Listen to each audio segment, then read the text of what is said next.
The wind screamed across the barren plain, carrying dust and shards of stone like knives. The shelter shook under the weight of the storm. Commander Rourke lay inside, curled in his patched survival blanket, listening to the endless howl. He had built this place from the wreckage of his escape pod, hammering panels into the rock until he could seal the cracks with resin and desperation. It was not much, but it had kept him alive for 22 days. Outside, the planet wanted him, dead. Inside, every moment was borrowed time. The small heater hummed weakly, flickering every so often as if it too was thinking of giving up. Rourke lay on the narrow strip of ground where the metal floor had been leveled out. He tried to let his body rest, though sleep never came easy. Every time he closed his eyes, he half expected the shelter walls to rip away and the storm to swallow him whole. When exhaustion finally won, it was deep and dreamless. He did not know how long he slept, but when he woke, it was not the storm that drew his eyes open. It was the presence of someone else. At first, he thought it was a trick of his tired mind. His pulse raced, and he forced himself not to move too quickly. A shape lay beside him, curled in silence, breathing slow and steady. The light of the heater flickered across skin that was not human. Silver blue, faintly glowing under the shifting shadows. Long fingers folded against the chest. Hair, or something like it, dark and braided with thin metal wires. An alien. His first thought was that he was already dead and dreaming in some strange afterlife. His second thought, sharper and colder, was that he was not alone anymore. He was lying next to one of them. The war had shown humanity what these beings could do. They were faster, stronger, older. Their empire spanned systems while Earth was still crawling toward the stars with half-built colonies. They had crushed entire fleets. He had seen their weapons cut through steel like fire through paper. And now one of them was here, so close. He could feel the warmth of her body. His hand twitched toward the knife at his belt, the last real weapon he had. The instinct to defend himself screamed at him. But she did not move. She did not attack. She did not even open her eyes. She only lay there, as if the storm had thrown her into his shelter and she had claimed the space beside him without asking. The silence stretched. His breath grew shallow, and his ears filled with the sound of his own heart. What would she do if he tried to rise? What would she do if he pushed her away? He had no answers. He only knew that he could not shout, could not break the fragile stillness between them. The storm battered the walls harder, like a beast demanding to come in.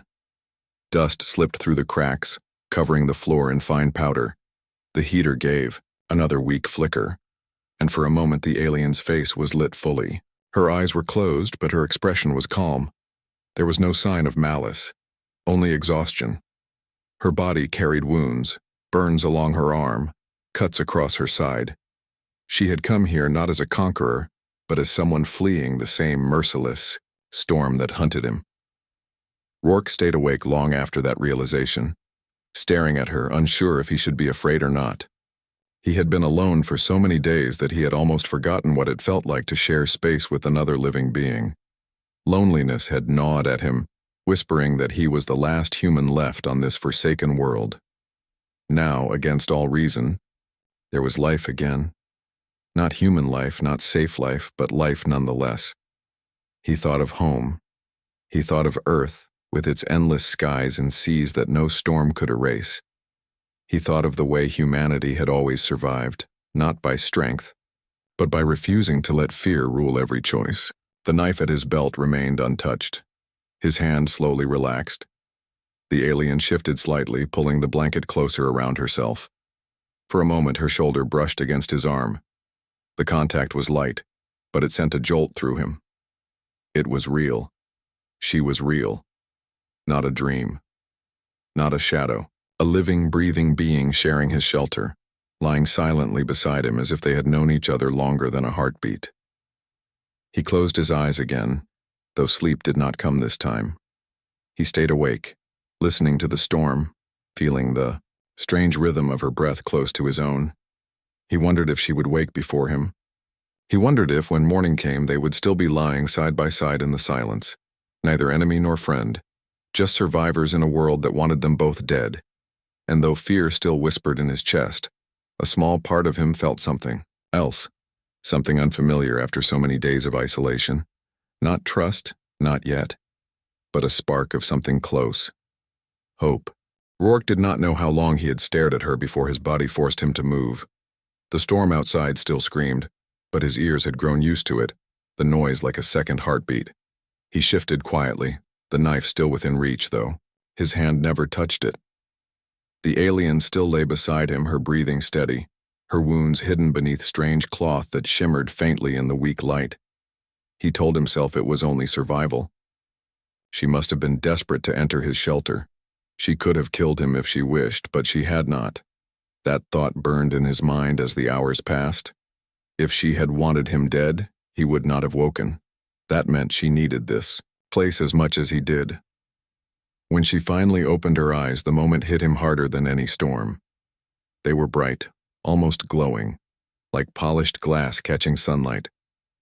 She looked at him directly. No fear, no hostility. For a long time, neither moved. The silence between them was heavy, broken only by the sound of the wind pressing against the shelter walls.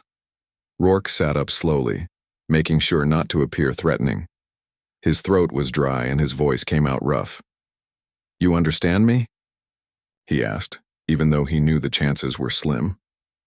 Her eyes narrowed slightly. She tilted her head as if studying him. No reply came. She simply breathed in and out, watching him. He frowned and reached for his canteen. The last half measure of water sloshed inside. It was his only supply until he could dig out the frozen stream again after the storm. He hesitated. Then, against every survival instinct he had, he extended it toward her. Her gaze flicked from his face to the canteen. Her long fingers moved, slow and deliberate, as she took it from him. She did not rush to drink. Instead, she studied the object, turned it in her hands, and then raised it to her lips. The sound of her swallowing seemed impossibly loud in the cramped shelter. When she lowered it, she gave it back without spilling a drop. Rourke accepted it, staring at her. "So, you do understand," he muttered, though he knew she hadn't spoken a word. Her expression softened, almost unreadable, but there was no malice in it. She shifted again, sitting upright. The burns on her arm were clearer now, angry red marks that had cracked the silvery skin. His training told him he should not care. She was the enemy. Her people had burned his fleet, scattered his unit, and left him stranded. But she was injured, and humans did not look away from the wounded, not when they had the power to help. He tore a strip from the edge of his blanket, dipped it in what was left of his antiseptic pack, and held it out. She watched him carefully. He motioned toward her arm, showing her what he meant. For a moment he thought she would refuse, but slowly, with the same silence she had carried since he first saw her, she extended her arm. Her skin was warmer than he expected, almost too warm, as he pressed the cloth gently to the burn. She flinched but did not pull away. He worked carefully, wrapping the wound with the improvised bandage. "There," he whispered, as though speaking too loudly would shatter the fragile truce between them. She glanced down at the bandage, then back at him. Her lips moved, forming sounds that almost resembled words, but none that he understood. Still, the meaning was clear enough. Gratitude. Time passed like that. Neither spoke a common language, but small gestures built something more important than words. She noticed the heater faltering and crawled to it, her hands moving with practiced skill over the circuits. Rourke watched as she bent a wire, realigned a coil, and coaxed the weak hum back into a steady rhythm. When the warmth returned, she looked at him again, her expression calm. He nodded once. "Thank you." Later, when he searched his ration pack, she stopped him with a raised hand. She moved to a corner of the shelter, pulling out a small bundle from her side pouch. Inside were thin strips of dried fungus, strange in smell, but not unpleasant. She tore a piece and handed it to him. Rourke hesitated, then chewed it carefully. It was bitter but edible. She gave a faint, satisfied nod, then ate a piece herself. They shared the food in silence, each watching the other for signs of betrayal that never came. As the storm dragged on, their silent exchange became routine. He showed her where to sleep so the cold draft would not reach.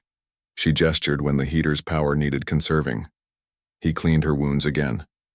She listened for approaching drones with senses sharper than his own. It was not friendship. Not yet. But it was survival. And in survival, trust was worth more than any weapon.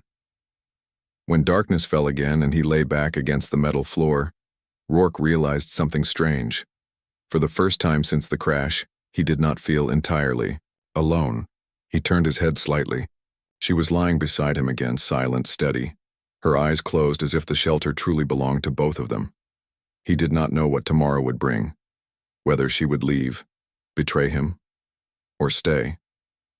But tonight, in the middle of a storm that could kill them both, they had found something rare. Not peace, not safety, but a fragile kind of understanding. And for a man who had thought himself the last living soul on this world, that was enough. The storm began to weaken after 3 long days, though its echo still rumbled outside like a beast unwilling to give up its hunt.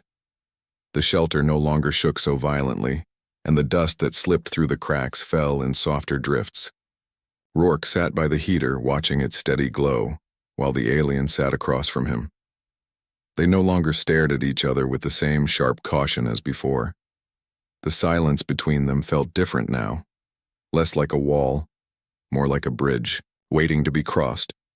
Her wounds were healing under his bandages, though slowly. She tested her arm, flexing her long fingers with careful movements. When she caught him watching, she gave a small nod, the closest thing to thanks he had seen from her since she had first taken his water. Rourke found himself nodding back without thinking. It surprised him how natural it was becoming. Sharing food, sharing warmth, tending wounds, keeping watch in turns. These small acts had made them partners in survival, even if no words confirmed. She never tried to take his knife, never pushed him aside to claim more space. In her silence, she had shown him something that words could not. She did not see him as prey. Not anymore. Still, the unease remained. He knew who she was, or at least what she represented, an enemy soldier, one of the people who had destroyed his fleet and left him stranded on this broken world. If she remembered that truth, it could all change in an instant. His life hung on a thread thinner than a strand of hair. That night, as they shared the last of the fungus strips she had brought, the heater flickered again. She leaned closer to check it, her face lit by the faint orange glow. Rourke studied her features, wondering how someone who had been raised to see humans as weak could sit so calmly in his presence. He realized then that she must be asking herself the same question about him. Why hadn't he killed her when he had the chance? The answer rose in his chest, one he didn't want to admit out loud. Because she looked just as tired, just as lost, just as human as he felt. Later, as the wind softened into distant whispers, Rourke lay awake, unable to sleep. He heard the faint rustle of movement beside him. She had turned toward him, her glowing eyes open in the dark. For the first time, she broke the silence with sound. Not words, not in his language, but a soft murmur, a tone that seemed like a question. He shook his head slowly. "I don't understand." Her brows drew together. She repeated the sound, pointing lightly at her chest. He blinked, realizing she was telling him her name. He could not repeat it. The sound was too smooth, too alien for his tongue. But he pointed at his own chest and said, "Rourke." She tilted her head. "Rourke." Her attempt was rough, clumsy, but it made him laugh quietly for the first time since the crash. The sound startled both of them. For a moment, even in that broken shelter with death only a storm away, they shared something close to relief.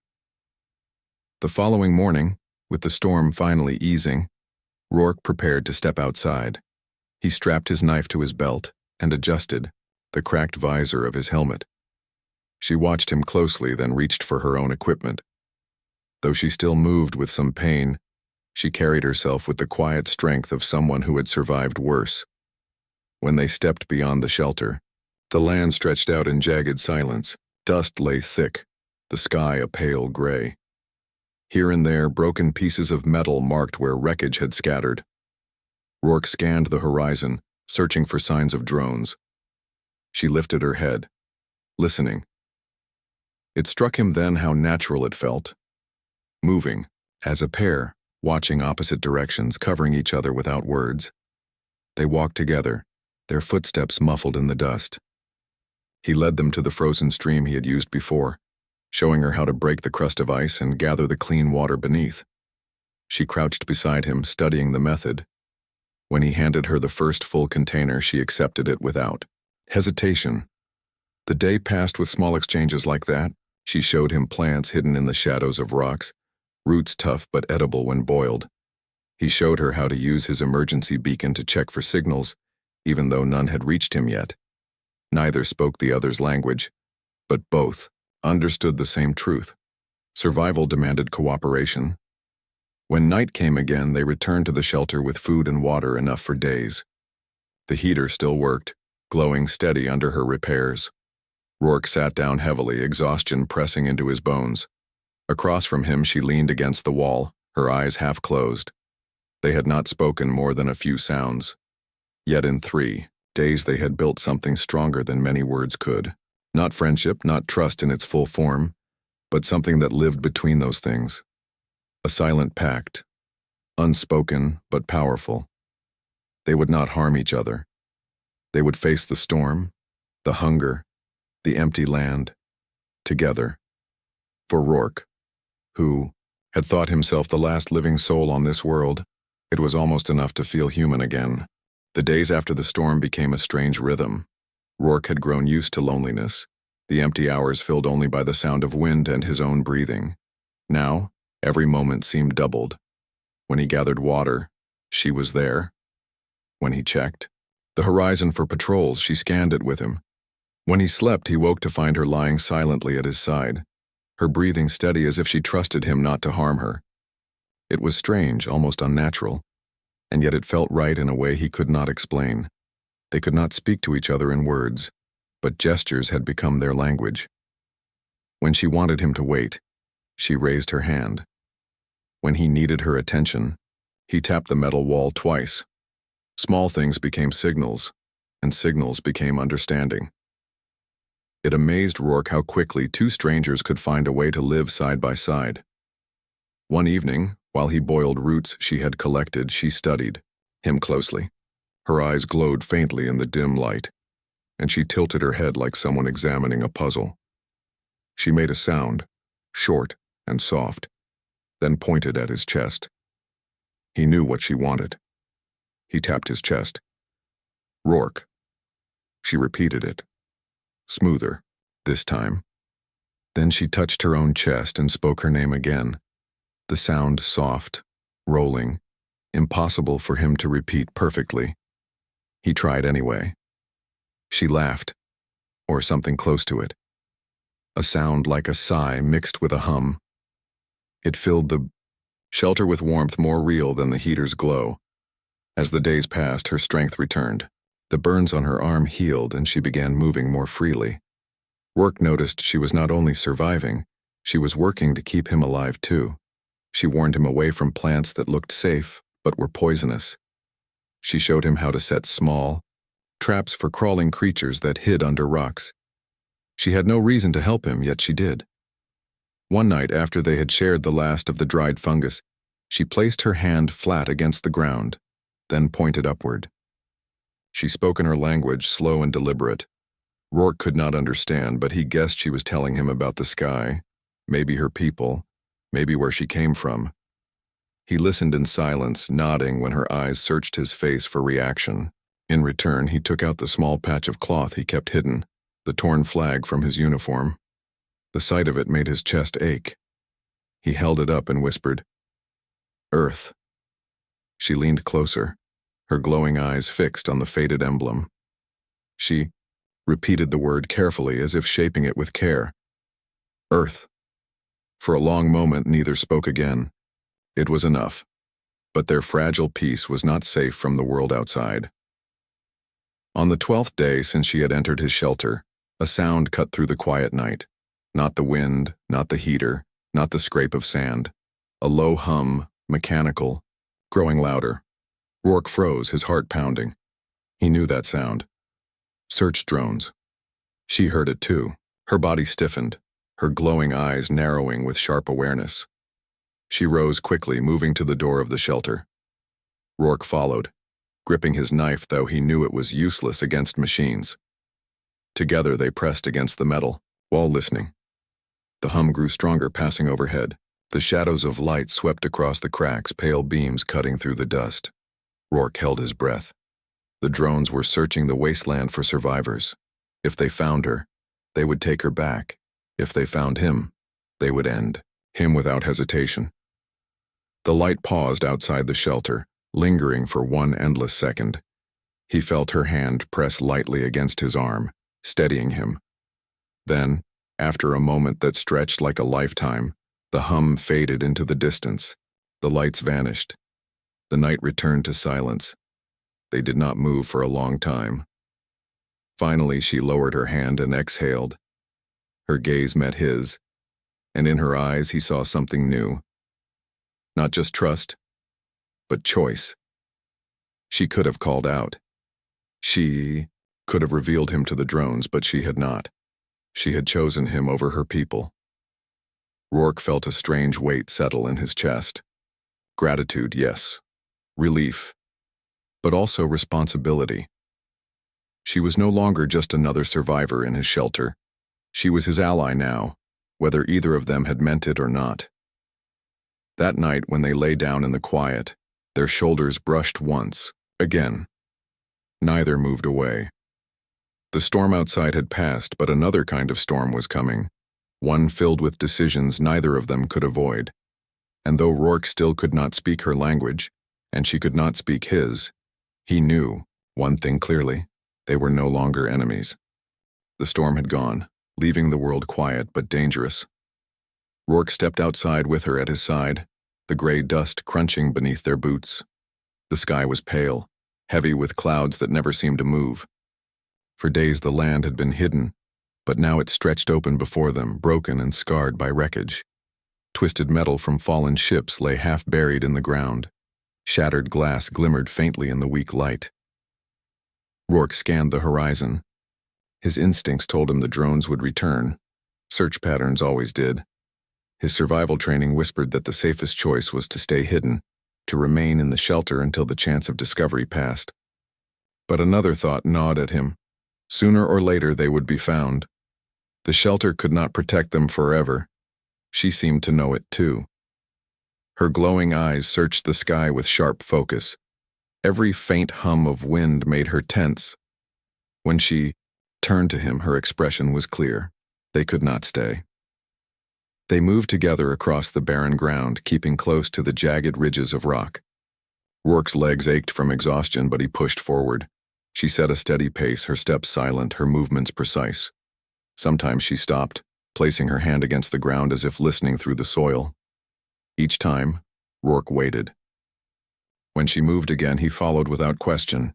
Hours passed like that, the two of them weaving through canyons and broken plains. They spoke no words, yet their silence carried meaning. She would point at plants hidden in shadows, and he would gather them. He would motion toward safe paths, and she would nod. Slowly, Rourke realized they had stopped being strangers running from each other. They had become a team. As the sun sank low, the faint hum of engines returned. This time it was not a single drone. The sound grew louder, multiplied, heavy with power. Rourke's chest tightened. He grabbed her arm and pulled her into the shadow of a canyon wall. Together they crouched, pressed against the stone. Light swept the ground again, stronger than before. Search drones glided overhead, their sensors glowing like sharp eyes. Rourke held his breath, every muscle locked. The memory of his destroyed fleet rose in his mind. Ships burning, comrades lost, the hopeless retreat. He felt the same helplessness now, but he forced it down. He could not afford fear. Beside him, she stayed still, her face calm but focused. Her hand brushed lightly against his again, not in fear, but in steady reassurance. She was not his enemy here. She was his partner in survival. The drones hovered for long minutes before drifting onward. Their lights vanished into the distance, leaving the canyon in shadow once more. Rourke exhaled slowly, his body trembling with relief. They waited until silence returned fully, then continued their path deeper into the rocks.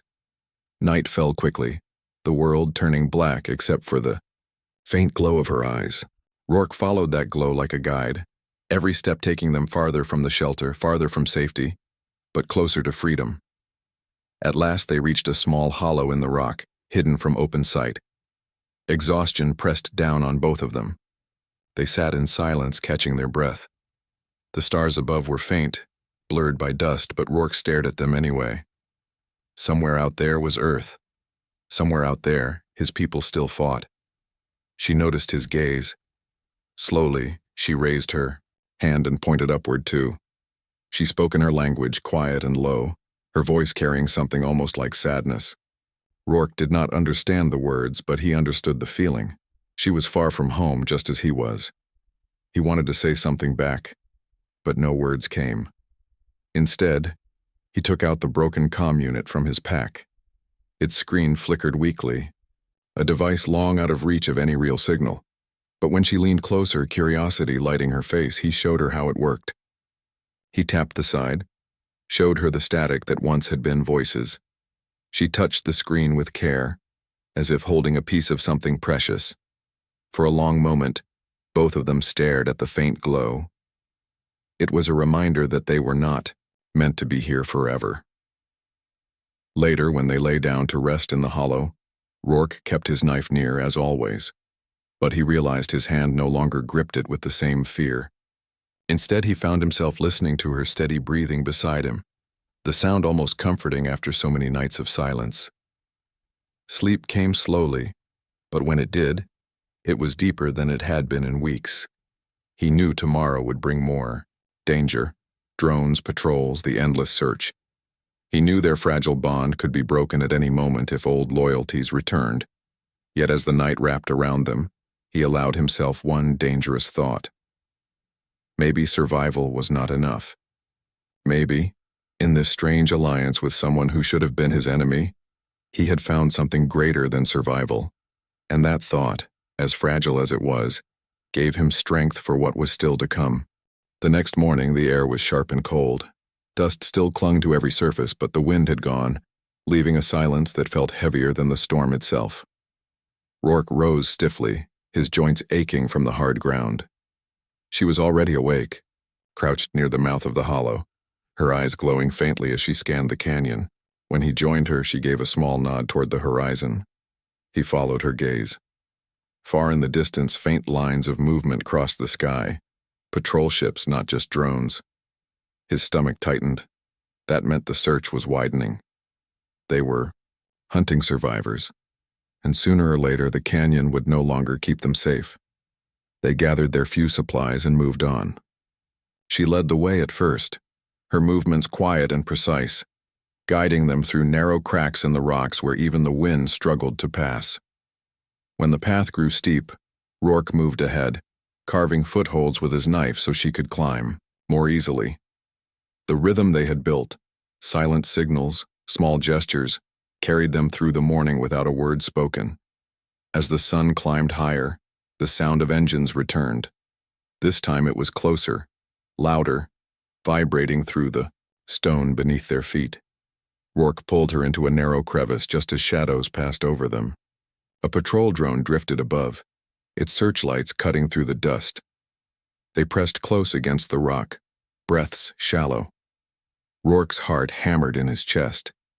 He knew that if the drone's sensors scanned the crevice, they would have no chance. His knife was nothing against its weapons. He braced himself, preparing for the worst. Then her hand moved. Slow, deliberate, she pulled a small device from her belt, something he hadn't seen before. It was no weapon, more like a shard of metal fitted with wires. She tapped it lightly against the stone, releasing a faint hum. The drone froze mid-air, its lights flickering, then turned sharply away, drifting in the opposite direction as if their presence had vanished. Rourke stared at her, astonished. She met his eyes calmly, then tucked the device back into her belt. He wanted to ask what it was, how it worked, but words could not pass between them. Instead, he gave a single nod, and she returned it. By midday, they had left the canyon behind and entered a wide plain. The land was flat, broken only by jagged spires of black stone. Rourke disliked the openness of it, but there was no other path forward. He kept his eyes on the horizon, searching for cover, while she listened intently, her head tilting at the faintest sounds. When they reached a cluster of stones, they stopped to rest. Rourke pulled out the comm unit, still useless but comforting. He tapped it as if by chance it might connect. Static answered him. She sat beside him, watching with quiet interest. For a moment, they both stared at the faint glow of the screen. He pointed at the sky. "Home," he said softly. "Earth."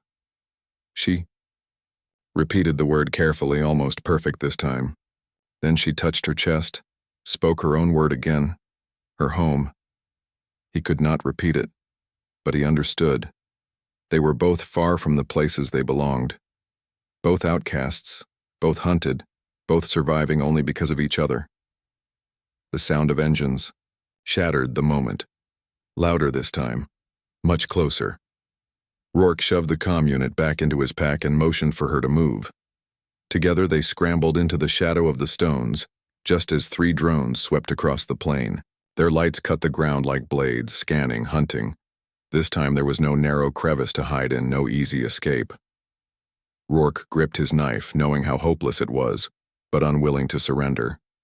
She crouched beside him, her hand on the strange device again, though her face showed strain. He realized it might not work a second time.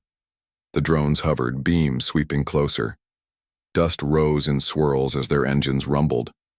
Rourke's pulse pounded in his ears.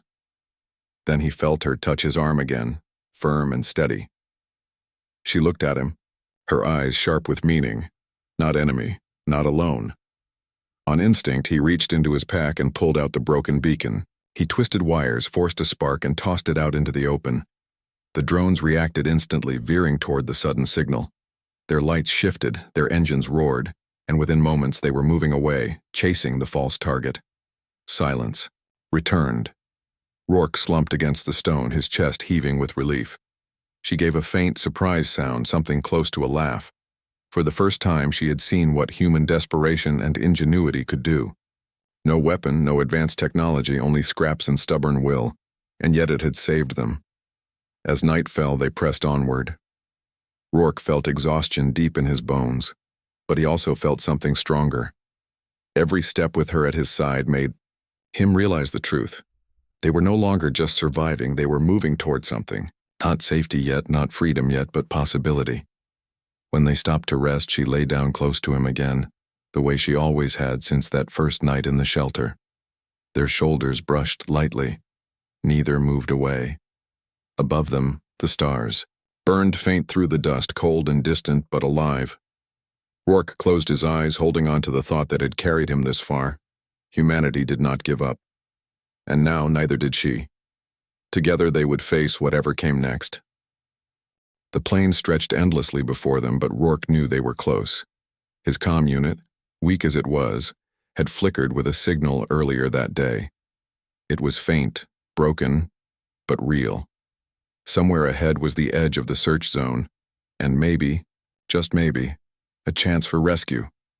She walked beside him, her steps steady even though both of them carried exhaustion like chains. The glow of her eyes dimmed in the pale light, but her expression was sharp, alert, unafraid. Every so often she scanned the sky, and Rourke could feel the tension in her movements. They were not safe yet. By evening, the hum of engines returned, louder, heavier. This time it was not just drones. Dark shapes crossed the sky, patrol ships moving in formation. Rourke's heart sank. If they were caught in the open now, there would be no escape. He led her toward a ridge of rocks jutting from the plain. They crouched behind the stone, waiting. The ships passed overhead, beams of light sweeping across the ground like giant blades. The sound rattled through his chest, a reminder of the power that had destroyed his fleet. He remembered fire, metal torn apart, the screams of his comrades. For a moment, despair pressed down on him. Then he felt her hand brush lightly against his shoulder. He turned. She was looking at him, her expression calm, steady. In her eyes he saw no fear, only determination. She was not giving up, and she did not expect him to give up either. The ships drifted on, leaving silence behind. Rourke let out a long breath. His mind cleared, and with it came resolve. They could not run forever. They needed to reach the signal zone before the patrols closed the net. He pointed toward the horizon, showing her the direction. She nodded, and together they pressed forward.